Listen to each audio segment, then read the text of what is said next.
Cette efficacité, oh mon Dieu.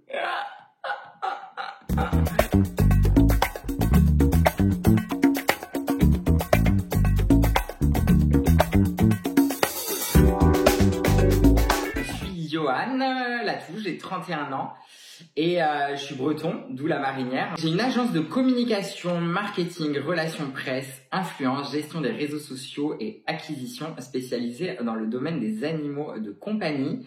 Je suis aussi agent d'animaux stars des réseaux sociaux et chroniqueur dans l'émission William à midi sur C8. Donc je crois que j'ai quelques métiers du coup dans ma poche.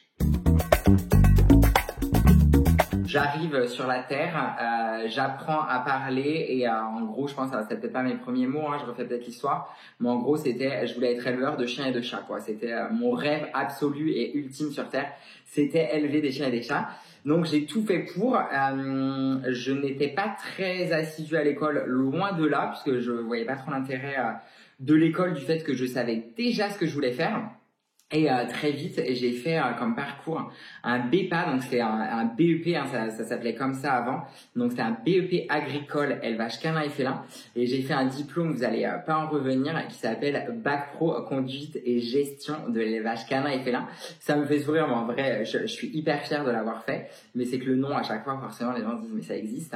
Et donc pendant 4 ans, j'ai fait ça en alternance, puisque c'était 15 jours en entreprise, 15 jours à l'école, donc j'ai été chez des vétérinaires, des éducateurs, des éthologues, des comportementalistes, des toiletteurs, enfin tous les métiers possibles et imaginables autour des animaux de compagnie. Donc ça, c'était effectivement le début. J'allais avec mes chiens à l'école, c'était trop chouette. Et après, il y avait un stage commerce obligatoire à faire que j'ai fait. Je pense pas que j'étais très spécifiquement bon en vente, mais en attendant j'avais quelque chose, je savais pas que ça s'appelait comme ça à l'époque. Pour moi c'était des amis, mais on appelle ça aussi dans le domaine, et j'appelle ça toujours des amis d'ailleurs, enfin du moins quand ils le sont, mais ce qu'on pourrait appeler du réseau en fait, puisque je connaissais pas mal de monde. Et après j'ai été embauchée pour être ambassadeur de marque d'une grande et célèbre marque de pet food. Et en gros, mon objectif, c'était de développer la marque, aussi bien en termes d'image que de business. Donc j'ai fait ça 7 ans, et après j'ai monté 9 boîtes ensemble, et en fait il n'en reste plus qu'une. Donc voilà. Elle s'appelle YLG et elle est spécialisée dans le domaine des animaux de compagnie. On a exclusivement que des clients dans le domaine des animaux de compagnie. Ça va de grands groupes leaders sur leur marché, à des laboratoires vétérinaires, à des startups dans la tech. Enfin, c'est hyper passionnant. C'est complètement ce que j'aime, puisque c'est complètement schizophrénique comme rythme. On accompagne 24 clients permanents à l'année qui sont là tout le temps. Donc et certains qui sont là du coup depuis 5 ans, quoi, depuis le premier jour, et ils sont tous là, donc c'est plutôt chouette. Par contre, clairement, effectivement, on termine une visio, on rentre dans une autre, changement de sujet, voilà, il faut faire le switch. Mais moi, j'adore ça. Et on accompagne des clients de manière plus ponctuelle, et notamment des startups en fonction de problématiques type crowdfunding, levée de fonds, etc., rachat, ou du moins sur des moments ils vont vraiment avoir besoin de communiquer. On fait de la communication, du marketing. Donc en fin d'année, on voit la plupart des clients pour définir les plans, qu'est-ce qu'on va raconter au cours de l'année. Donc on va s'écrire tout ça, et après ça va être tous les leviers d'activation.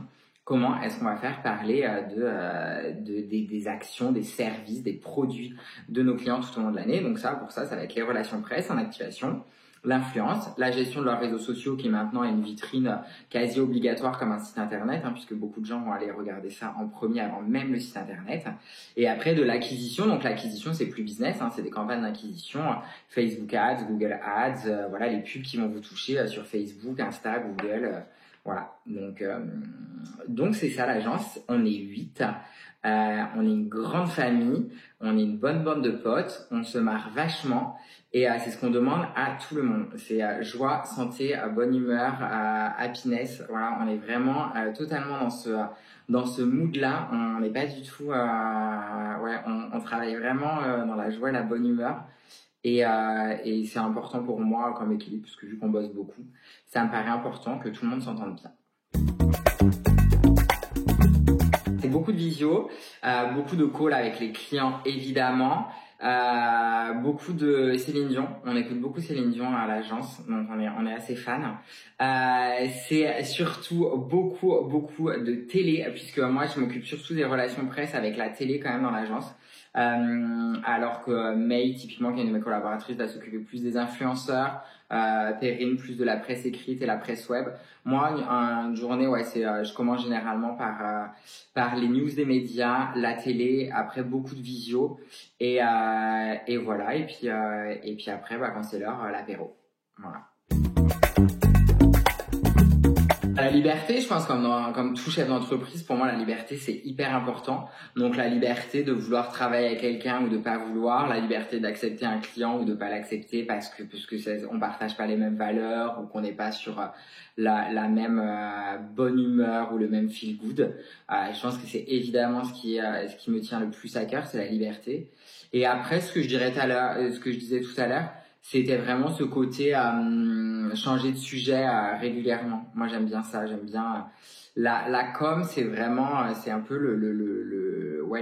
la glace et les flammes, quoi, finalement, puisque en gros, c'est la glace parce qu'il faut une certaine rigueur. Il faut beaucoup de rigueur dans la com et les flammes parce qu'il faut de la fantaisie. Il faut tout ça. Il faut vraiment lier les deux, je pense, pour faire des jolies choses, quoi. Quand on est agent de com, je pense sur une agence de com, t'es entre 2005 net, à Paris, 2005 net à 3500, 4000, en fonction du poste que t'occupes dans l'agence. C'est peut-être un peu moins en dehors de la capitale. En région, j'imagine que ça va être autour de 2000, 2005 aussi. Et quand t'es chef d'entreprise, sky is the limit, et puis ça dépend de la taille de l'entreprise, en fait. Je pense que t'en as qui sont tout seuls et qui en vivent très bien, et t'as des Anne Méo à la tête d'Imachette qui a les plus grands groupes du CAC 40. Bon, je pense que potentiellement, tu vois, elle est pas au SMIC, et c'est tout ce que je lui souhaite, ouais. Donc ouais, niveau salaire, je pense que c'est à peu près ça, ouais, ça reflète pas mal. Je pense qu'il faut pas avoir peur, faut se lancer, faut appeler, faut pas hésiter à contacter les gens, que ce soit sur LinkedIn ou autres réseaux sociaux, et faut se lancer, ouais, dans ce métier. C'est un beau métier. Après, c'est sûr que si t'aimes pas les gens, c'est pas le métier qu'il faut choisir, quoi. Enfin, voilà, deviens geek, mais sois pas dans la com. Donc voilà, je pense que c'est le conseil que je peux donner. Je suis plus chat que chien. Enfin, j'aime autant le chat que le chien, mais par contre, dans le caractère, je pense que je suis plus chat que chien. Miaou. Miaou. Voilà. Les prières païennes de Céline Dion. C'est facile. Fermez les yeux. J'aime plutôt ça. Je n'oubliais pas impossible. C'est faire un vœu, pourquoi pas. Mais ma prière, elle est qu'à moi. J'y mets tout ce que j'aime, ce que j'espère. Je prie la terre de toute ma voix. Mais pas le ciel, il m'entend pas. Mais pas le ciel.